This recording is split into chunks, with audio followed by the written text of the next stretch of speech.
दूसरी चर्चा सब रावण को गाली दे।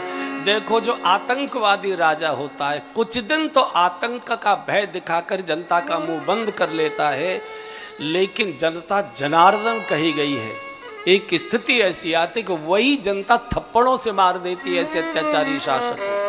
इसलिए प्रजा के साथ हमेशा प्रेम का, स्नेह का व्यवहार राजा को करना चाहिए।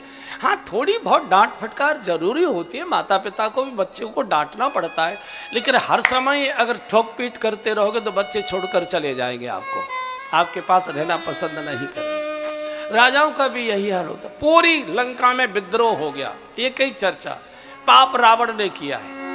उनकी पत्नी को ये लेकर आया, घर हमारे जले, सत्यानाश हमारा हुआ, अब सेना आ गई है, इसके कारण हम क्यों मरे। और जब अत्याचारी और अहंकारी राजा के विरुद्ध जनता में विद्रोह होता है तो आपने देखा है कई देश, हमारे अड़ोस पड़ोस के प्रधानमंत्री को भागना पड़ता है।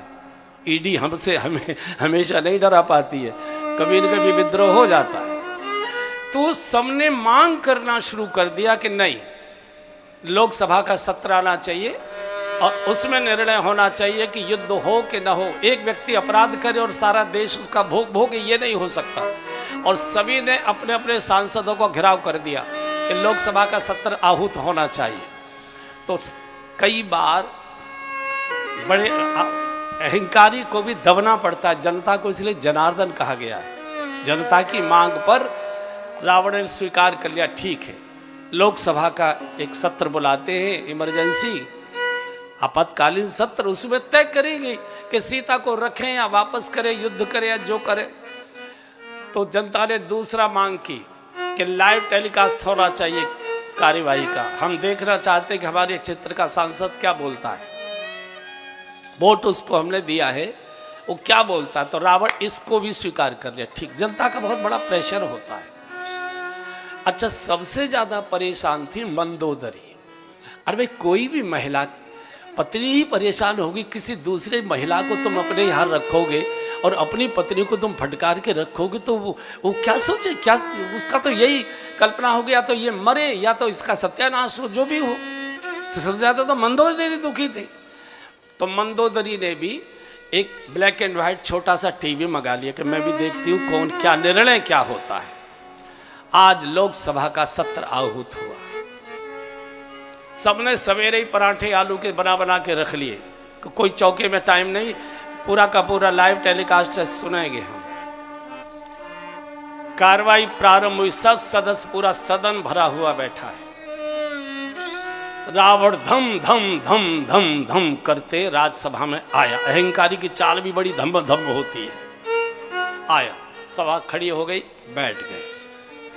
कार्रवाई प्रारंभ हुई। कार्रवाई प्रारंभ होने पर विभीषण इसके प्रधानमंत्री थे, इसके भाई भी थे, बड़े सम्मानित भी थे। विभीषण खड़े हो गए और विभीषण कहा, भैया आप हमारे पिता के समान, चूंकि बड़ा भाई पिता हुआ करता है, और चूंकि आप हमारे राजा हो तो राजा भी पिता ही होता है। आप जो भी नाता माने, चाहे भाई का नाता माने, और मैं सदस्य हूं, आपका कैबिनेट का सदस्य हूं, तो इसके नाते से भी, और आप राजा हैं, पिता तुल्य हैं, इसके नाते से भी मेरी एक प्रार्थना है। मैं जो निवेदन करना चाहता हूँ। रावण ने कहा, वातावरण मत बना, जल्दी जल्दी बता, बहुत लोगों को बोलना है, जल्दी बता। बोले, जिनका आप विरोध कर रहे हैं वो कौन है? आपको शायद इसका ज्ञान नहीं है।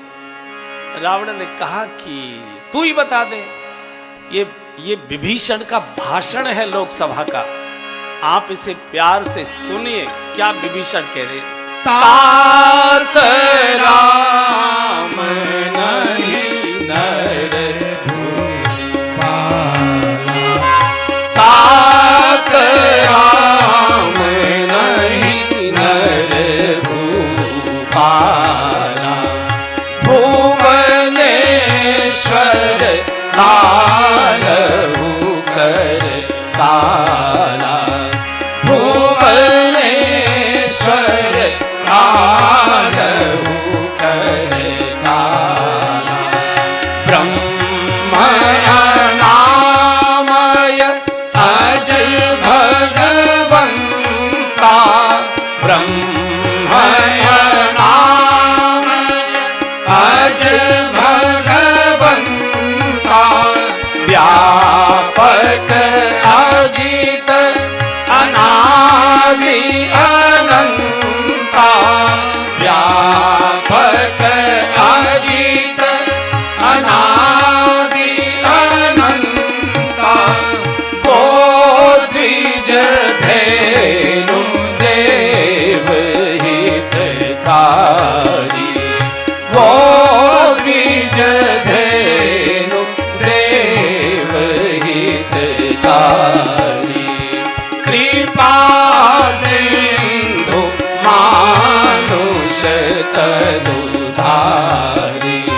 भाषण पढ़िए मानस में, बड़ा मार्मिक भाषण है विभीषण का। हे तात, हे स्वामी, जिनसे आप विरोध ठाने हैं वो श्री राम, ये मनुष्यों के राजा नहीं है, ये अनंत कोट ब्रह्मांड के नायक हैं, चराचर जगत के स्वामी हैं, परात्पर पर ब्रह्म परमेश्वर हैं, गौ ब्राह्मण प्रतिपालक हैं, भूभार हरण करने के लिए मानव रूप लेकर आए हैं। हे तात, उनसे विरोध मत करिए। मोरे कहे जानकी दीजिए, मेरे कहने से। आपने हमेशा, देखिए बचपन में आपने मुझे हमेशा खेल खिलौने खरीदवाए, मैंने जो मांगा आपने मेरी हर इच्छा पूरी की। इसलिए मेरी फिर एक प्रार्थना है कि आप इसको सीता जी को वापस, मोरे कहे जानकी, जैसे ही कहा जानकी दीजिए, रावण उठा और 2 लात मन निकट, फिर बैठ गया विभीषण। लात खाने के बाद फिर खड़ा हो गया विभीषण, फिर खड़ा हो गया। एक बार की लात से समझ नहीं आई, कोई बात नहीं, तुम पितु सरिस भले मोय मारा। ये जो सत्ता के भूखे लोग होते हैं ना, ये लात खाते रहते और पड़े रहते हैं। जो कि लाल बत्ती है, बंगला है, सुविधा है, ऐसा है वैसा है, घुटते रहेंगे, मिनमिनाते रहेंगे, खुशखुराते रहेंगे, छोड़ेंगे नहीं। बिल्कुल विभीषण का यही हाल होता है। फिर पैर पकड़ लिया, कोई बात नहीं, आप पिता के समान हैं, आपने पितु समसरिस भले ही मोय मारा। फिर मैं आपसे प्रार्थना कर रहा हूँ कि राम भजो हित नाथ तुम्हारा, आप राम का भजन करो, सीता जी को वापस करो।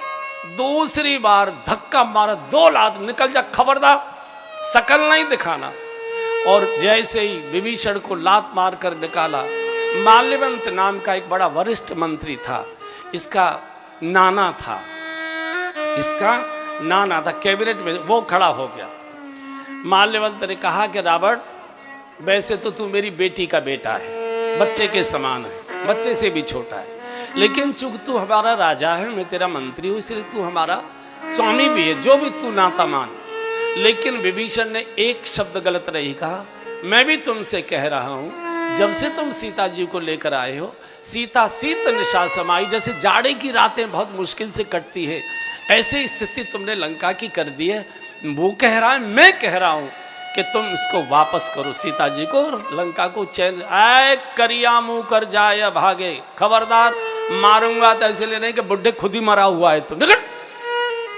और जैसे ही वो इसको गाली गलौच हुआ तो होता है ना, ये कपिल जी जानते हैं, हल्ला हो जाता है सदन में ना, सदन अनंत काल के लिए स्थगित कर दिया जाता है, जो भगदड़ सी मच जाती है, हल्ला गुल्ला होता है, तो वो लंबे काल तक के लिए, क्या शब्द है उसका, कोई टेक्निकल शब्द है, अनिश्चित काल के लिए, अनिश्चित काल के, हाँ, इसके लिए जाना पड़ेगा भाई संसद में। आजकल सब साधु पागल हो रहे हैं संसद में जाने के लिए। तो स्थगित हो गया, रावण क्रोध भंग हो गई, वो तो सारा विषय भंग हो गया। इधर ये देख रही थी Mandodari, black and white TV पर, मिस आने दो मेघनाथ के पापा को, आ जा तो ये आज मैं नाना का भी अपमान और देवर जी का भी अपमान, आने दो। वो तो मिसमिसाई बैठी थी और रावण धम धम धम। अच्छा, गुस्से में चाल अलग प्रकार की हो जाती है, सबको अनुभव है ना। आपकी चाल का इनको अनुभव है और इनकी चाल का आपको अनुभव है, इसलिए बताने की जरूरत नहीं। जोर से बोल, अरे मंदोदरी कहो। अरे बोले हल्ला क्यों कर रहे हो? बोले ज्यादा बात मत करे, दिमाग खराब है, इस समय मेरा दिमाग खराब है।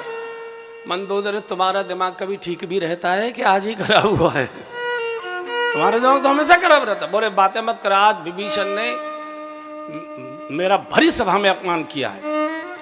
बोले देवर जी ने एक शब्द गलत नहीं बोला, एक शब्द, पहले चाय बना खिला, चाय ले आई, तब कहा एक भी शब्द गलत नहीं। मैं लाइव टेलीकास्ट देख रही थी, एक शब्द उन्होंने ठीक कहा है। जो वो कह रहे थे वही तुमसे मैं कहती रहती और आज भी कह रही हो, अब भी कहूंगी। और तुमको मालूम है तुम किसकी पत्नी का अपहरण करके लाए हो?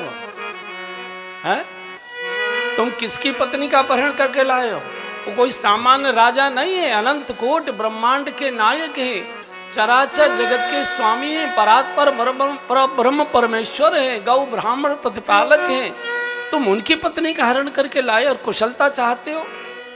हमारे ब्रज में होली के समय लोकगीत गाए जाते, तो जहाँ हमारा जन्म हुआ है वहाँ एक बड़े महापुरुष थे, तो हम छोटे छोटे ही थे, तो गांव में फिर वो मंडली गीत गाया करते, होली के गीत गाते।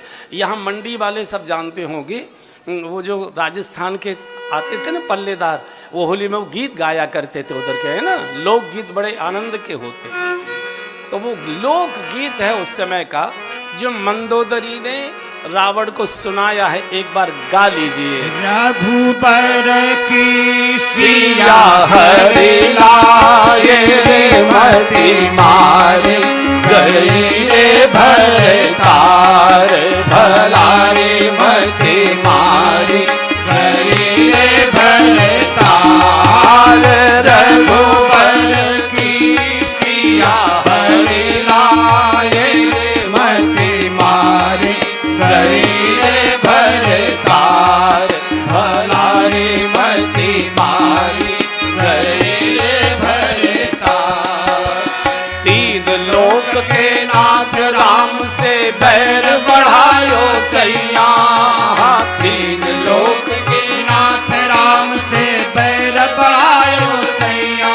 अरे तीन लोक के नाथ राम से बैर बढ़ायो सैया, तीन लोक के नाथ राम से बैर बढ़ायो सैया।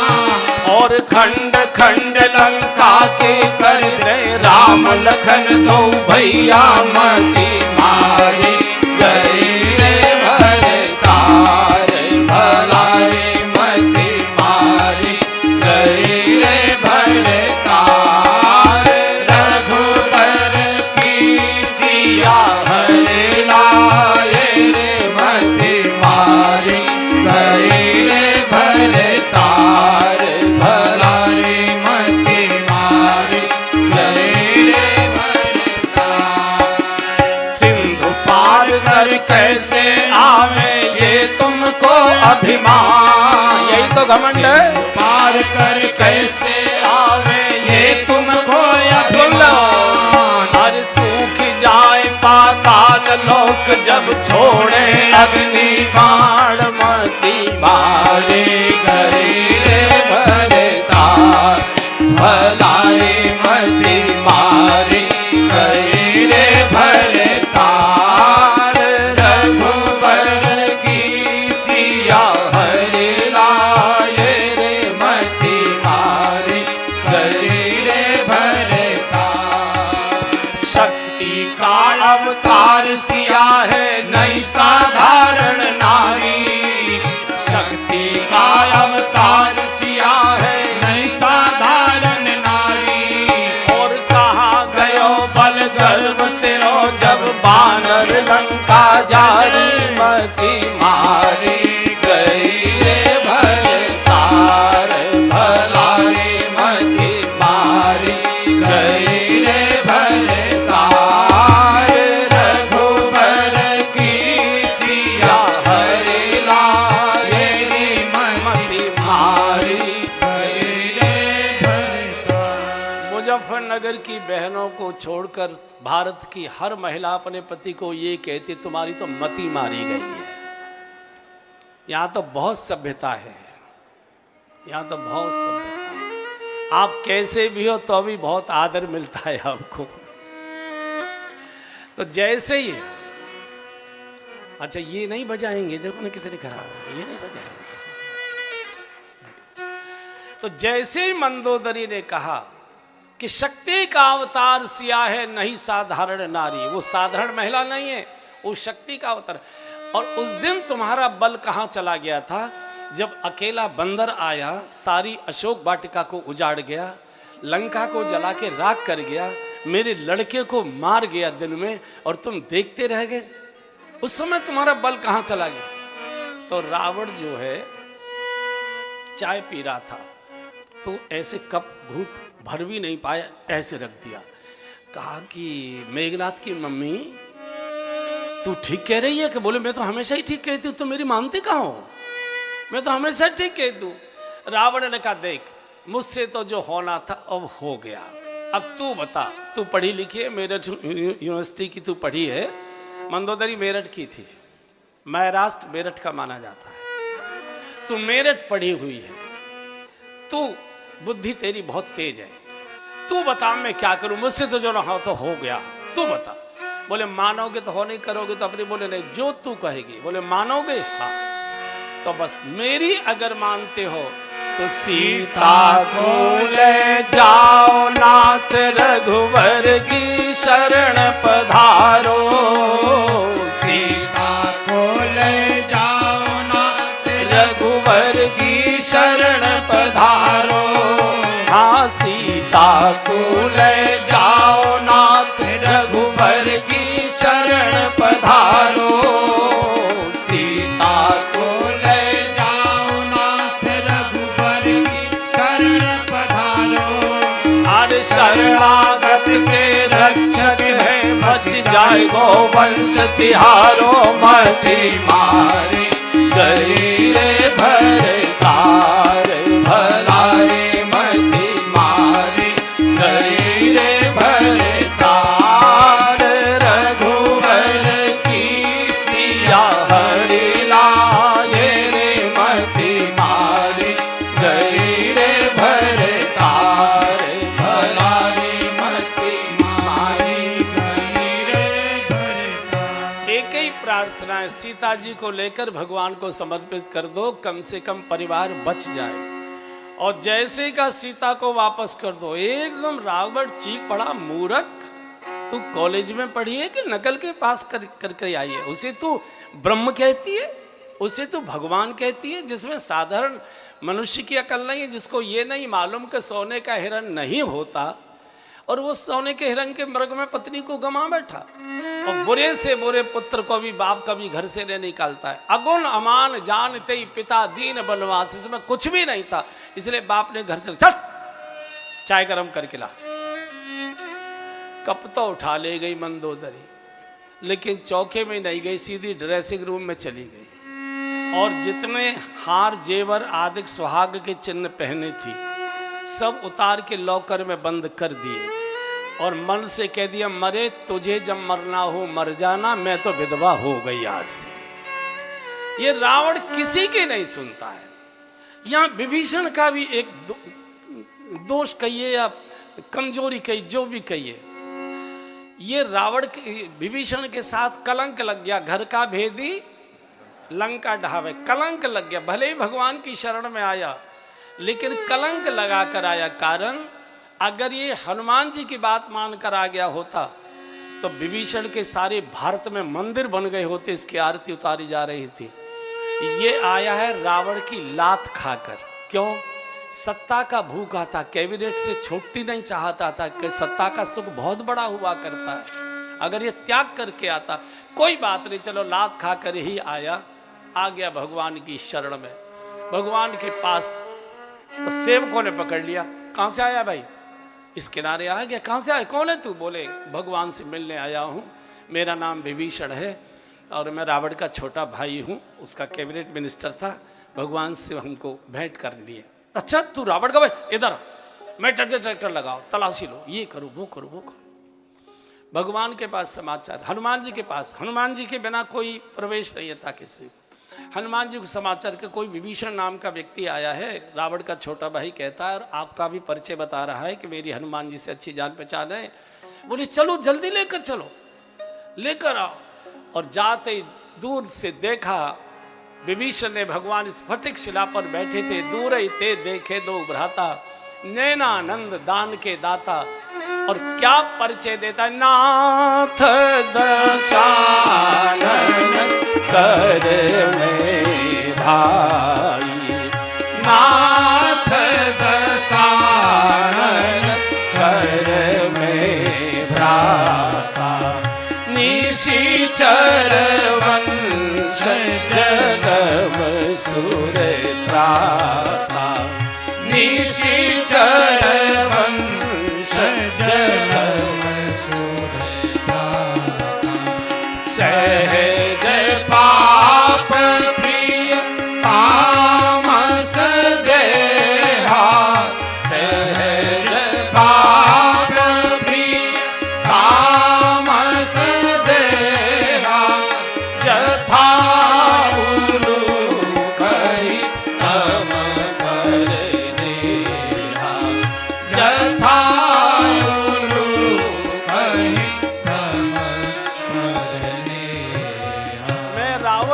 भाई विभीषण मेरा नाम, आपकी शरण में आया हूं प्रभु, शरणागत रक्षा करिए, रक्षा कर। भगवान उठे, हृदय से लगाया और तुरंत सागर का पानी मंगाया और तुरंत जाते ही राम तिलक ते ही सारा, जाते ही राज तिलक कर दिया। सुग्रीव को थोड़ा अटपटा लगा। सुग्रीव ने कहा भगवान आप थोड़ा जल्दबाजी कर रहे हो। बोले क्यों? अभी युद्ध शुरू नहीं हुआ, रावण जैसे त्रिलोक के विजेता से आपका संघर्ष होना है, युद्ध होना है, और आपने इसको लंका का राजा बना दिया। मान लीजिए आप रावण को नहीं जीत पाए, मान लो मैं रावण को नहीं जीत पाए आप, तो आप इसको, आपकी तो बात गिर जाएगी, आप कहाँ का राजा बनाओगे? भगवान ने कहा सुग्रीव जो सोच विचार के देते हैं वो तो मुजफ्फरनगर के लोग हैं कि किसको कितना चंदा देने से फायदा होगा, वो तो वो जाने किसके चुनाव में किसको कितना चंदा देने से हमको फायदा होगा, ये तो वो जाने। मैं जब देता हूं तो बिना विचारे देता हूं, सर्वस्व देता हूं, और अगर मेरे पास देने को कुछ नहीं होता तो मैं अपने को ही दे देता हूं, भैया नौकर बना के रख ले, तेरी सेवा करूं। मैंने तो दे दिया। और तुम जो कह रहे हो कि अगर मैं नहीं जीत पाया रावण को तो मुझे मेरे भरत भैया पर भरोसा है, हम अयोध्या का राज्य विभीषण को देंगे और चारों भाई विभीषण की सेवा में रहेंगे, मुझे तो देना। सब जय जयकार करने लगे। अब भगवान ने कहा सुन कपीश लंका पति वीरा, सुन कपीश लंका पति वीरा, केहि विधि करिए जलध गंभीरा, केहि विधि करिए जलधि गंभीरा। हे सुग्रीव जी, हे लंकापति, ये सागर 400 को उसका कैसे पार करे, बताइए कैसे पार करें? तो कहा इस पर पुल बना दिया जाए। लक्ष्मण जी को बात समझ में नहीं, बोले प्रभु हमारे हाथ पास ये हैं अग्नि बाण हैं, एक नहीं ऐसे 1000 सागर हम सोख सकते हैं, ये तो बेकार के पुल कहीं बनेगा क्या? लेकिन भगवान जानते नीति प्रीति परमार्थ स्वार्थ कौन राम समझान यथार्थ। भगवान जानते कि आज अगर मैंने विभीषण की बात नहीं मानी तो इसके मन में हमेशा के लिए गांठ बंधी रहेगी कि मैं कितना भी बढ़िया सुझाव दूंगा, बात मानेंगे अपने छोटे भैया की ही। इसलिए भगवान ने कहा विभीषण मैं अपने भाई की बात छोड़ सकता हूं, लेकिन मेरे दुश्मन के भाई की बात को स्वीकार करता हूं जो मेरी शरण में आया है। और भगवान भजन करने के लिए बैठ गए। लेकिन 3 दिन हो गए, विनय न मानत जलद जड़ गए, 3 दिन बीत, बोले राम सकोप तब भय बिन होय न प्रीत। लखन मेरा धनुष बाण लाओ। और जैसे ही धनुष बाण चढ़ाया एकदम सागर में खलबली मच गई। सागर खड़ा हुआ संपूर्ण पत्नियों को लेकर, रत्नाकर कहते रत्नों से भरे हुए थाल लेकर, प्रभु जलाए तो जिलाए तो मालिक हो, लेकिन जलाने में आपकी शोभा नहीं है, आप तो जिलाया करते प्रभु, तो हमको रास्ता बताओ कैसे सागर पार करें। बोले आपकी सेना में नल और नील नाम के 2 बानर हैं, इनको बचपन से ऋषियों का श्राप है जो आज आशीर्वाद के रूप में फलित होगा। ये पत्थर डालेंगे और पत्थर तैरेगा, पुल बनाइए महाराज, पुल से सबको पार कराइए। भगवान ने आदेश दे दिया कि सब बानरों को पत्थर लाओ, पत्थर लाओ।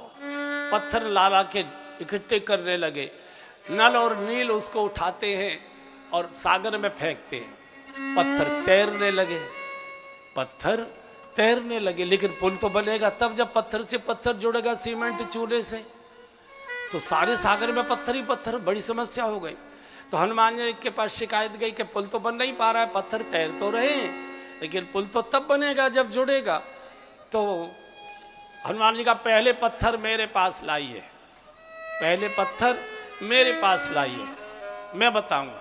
फिर बानर पत्थर हनुमान जी के पास रखते हैं। हनुमान जी एक पत्थर पर रा लिखते हैं और दूसरे पर माँ लिखते हैं, फिर इनको देते हैं और रा के और माँ के जोड़ से पत्थर ऐसे पुल बनना शुरू हो गया। लेकिन 400 कोस माने 1200 किलोमीटर का कोई सामान्य तो है नहीं, और 1 मास की अवधि है। जानकी जी प्राण छोड़ देंगी, बड़ी मुश्किल। तो भगवान ने कहा, सोचा कि मैं ही कह देता हूँ, हनुमान को बड़ी मेहनत करनी पड़ रही है, हर पत्थर पर लिखता है फिर छोड़ता है, मैं सारे पहाड़ पर हाथ लगाए देता हूँ और अब डायरेक्ट डालो। लेकिन भगवान ने सोचा पहले परीक्षा करके देख लूँ, कहीं ऐसा न हो मैं को हटो हटो हटो और मैं ही पत्थर छू देता हूँ और डूब गए तो बड़ी मुश्किल होगी। तो भगवान अपने हाथ की महिमा की परीक्षा लेने के लिए किनारे किनारे किनारे किनारे दूर गए एकदम, कोई देख न ले।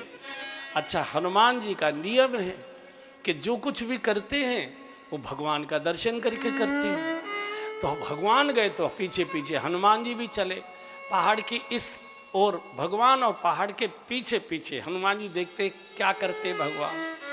बहुत दूर चले गए भगवान, बाएं दाएं देखा, पीछे पहाड़ खड़ा था, पीछे का तो कोई डर नहीं था, कोई नहीं है। और भगवान ने पत्थर उठाया और सागर में डाला तो डूब गया। भगवान ने सोचा कमाल है, मेरे नाम से तैर रहा है, मेरे हाथ से डूब रहा है। सोचा पत्थर में ही कोई दोष होगा। अब के दूसरा पत्थर उठाया, जोर से फेंका था और जोर से डूब गया।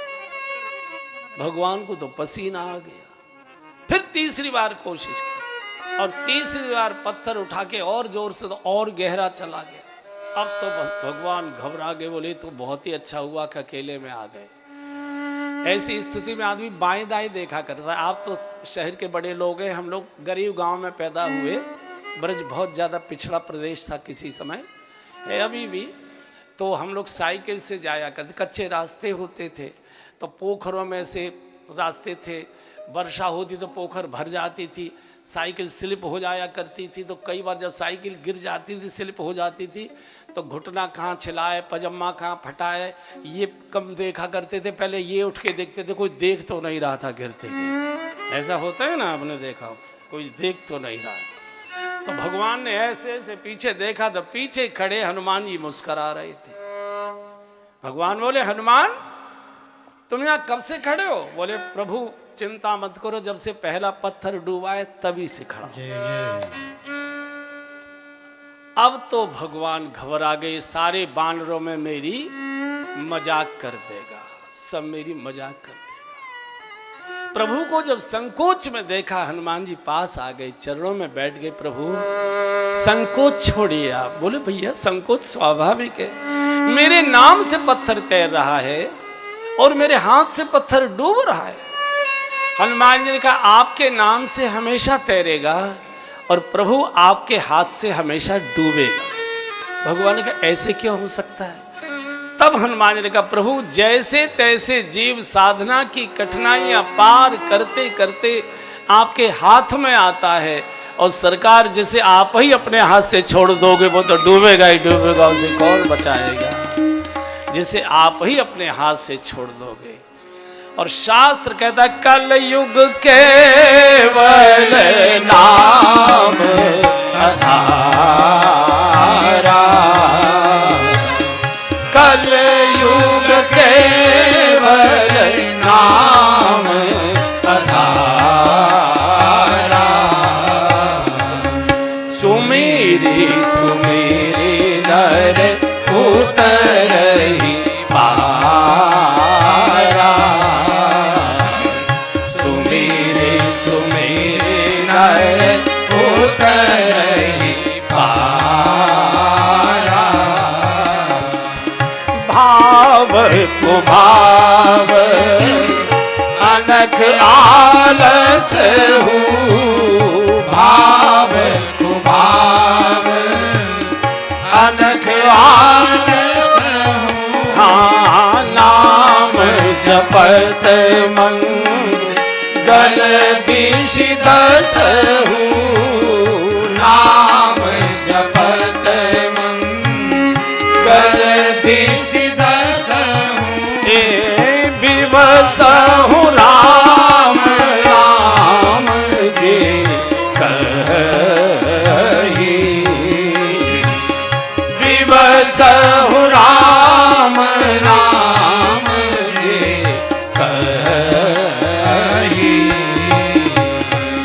जन्म अनेक रचित अघ तहि, जन्म अनेक रचित अघ तहि। कलयुग में केवल एक ही भजन है, उठते बैठते सोते जागते चलते फिरते खाते पीते मन से बेमन से नहाए बिना नहाए जैसे भी हो भगवान के नाम का सुमिरन करो।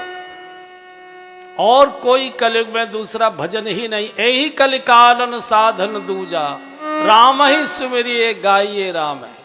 कई लोग कहते श्रद्धा से लोगे तभी बेड़ा पार हो, नाम की महिमा ही नहीं जानते हैं वो।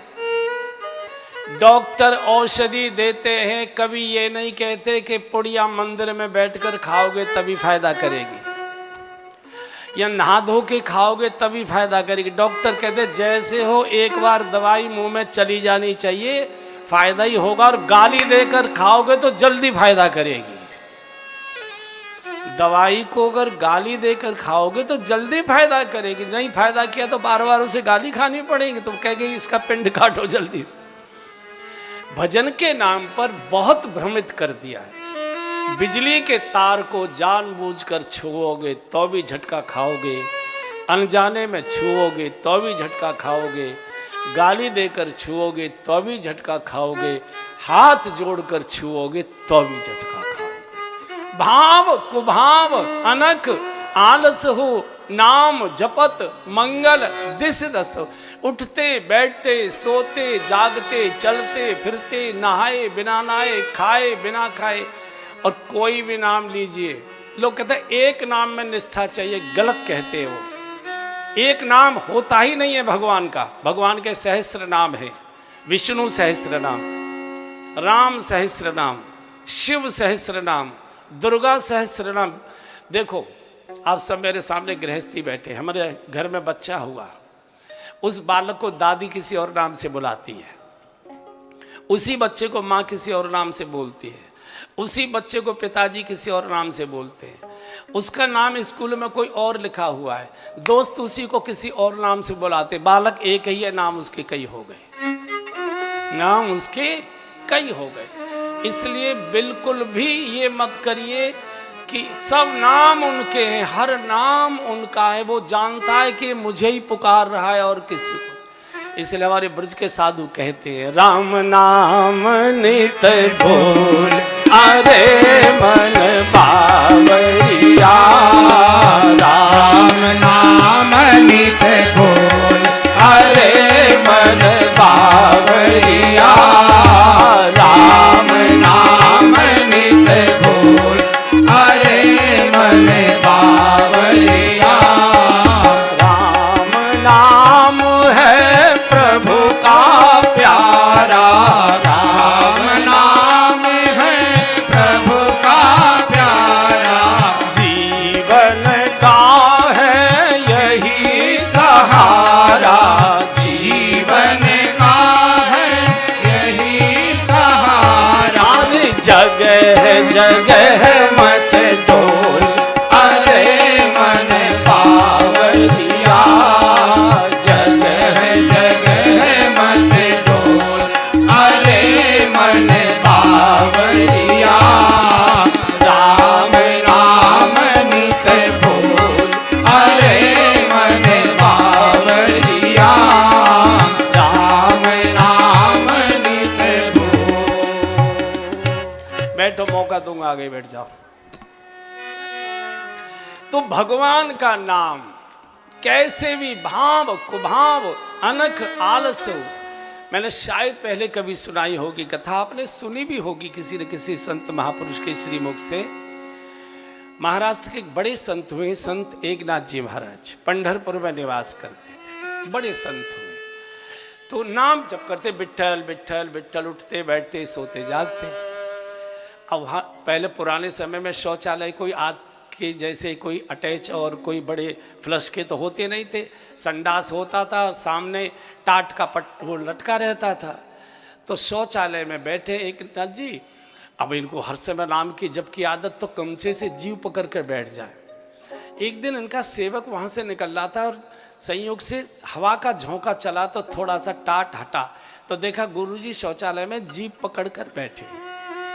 तो जब शौच से निवृत्त होकर वो आए और ये हाथ धुलाने के लिए पानी लेकर पहुंचा, तो कहा गुरुजी नाराज न हो तो एक बात पूछ लूं। बोले बताओ। बोले आप जो है शौचालय में गमछा से जीभ पकड़ कर क्यों बैठे थे? एक ना जी कहा बेटा तुझे मालूम है कि 24 घंटे मुझे हर समय भगवान का जप करने की मेरी जीभ को आदत है, और शौचालय जैसी गंदी जगह में ये भगवान का पवित्र नाम नहीं लेना चाहिए, और ये मानती नहीं है, इसको अभ्यास पड़ा है, तो मैं जीभ पकड़ कर बैठता हूँ कि अब कैसे लेगी। तो सेवक ने कहा कि एक बात गुरुजी और पूछ लूँ? बोले हाँ पूछो। बोले अगर शौचालय में प्राण निकल जाए तो? एक नाथ जी ने सेवक के पैर पकड़ लिए। जो ज्ञान गुरु से नहीं मिला वो सेवक से मिल गया। और बंधु और बहनों, इसका कोई भरोसा नहीं है कि प्राण कहाँ निकल जाए। और मैंने ऐसा सुना है ज्यादातर बड़े लोगों की लीला बाथरूम में ही पूरी हुआ करती है। इसलिए हर समय पूज्य डोंगरे जी महाराज कहा करते थे, एक डिग्री कॉलेज के प्रोफेसर थे, तो रोजाना तो मंदिर जाने का अवसर नहीं मिलता था, रविवार की छुट्टी होती थी, मंदिर जाते थे, बड़ी देर तक पूजा पाठ स्तोत्र करते थे। एक दिन का छोटा बालक बोला पापा पापा मैं भी चलूंगा आपके साथ स्कूटर पर, बिठा लिया, ले गए। अब उसको खेलने, बच्चे तो खेलते कूदते ही है, छोड़ दिया। वो मंदिर में जाकर बैठकर एक तरफ बड़े बड़े संस्कृत के श्लोक स्तोत्र, बड़े बड़े पाठ। अब ये जो छोटा बालक है मंदिर के दूसरी ओर खड़ा हो गया कोने में, और हाथ जोड़ भगवान का कबूतल खा खलगोच गा घैया अड़ा खाली, वो ओलम सुनाने लगा। तो जब पूजा पूरी हो गई तो पिताजी ने कहा बबलू ये भगवान को तुम क्या सुना रहे थे? बोले पापा मैं तो भगवान को प्रार्थना सुना रहा था। प्रार्थना? ये कैसी प्रार्थना है? तू तो ओलम सुना रहा था, का कबूतर खा खरगोश। छोटा बालक कहता है पापा जब आप भगवान को प्रार्थना श्लोक सुना रहे थे ना, तो मैंने ध्यान से सुना कि हमारी मैडम हमको जो ओलम सिखाती है वो सारी ओलम आपके मंत्रों में थी। तो मैंने भगवान को अपनी सारी ओलम सुना दी और हाथ जोड़कर धीरे से भगवान को कह दिया भगवान आपको ओलम मैं सुनाई दे रहा हूँ, अपनी मनपसंद का श्लोक आप बना लेना, मंत्र आप बना लेना, जैसा आपको अच्छा लगता है। जैसे आप लोग हमको कपड़ा देते हो तो कहते महाराज जी कुछ भी बनवा लीजिए, कुछ। मीरा क्या कहती थी? मीरा यही कहती थी हर समय एक ही गीत गाओ, नटेवर नागर नंदा भजो रे मन गोविंदा, नटेवर नागर नंदा भजो रे मन गोविंदा, श्याम सुंदर मुख चंदा भजो रे मन गोविंदा, श्याम सुंदर मुख चंदा भजो रे मन गोविंदा, तू ही नट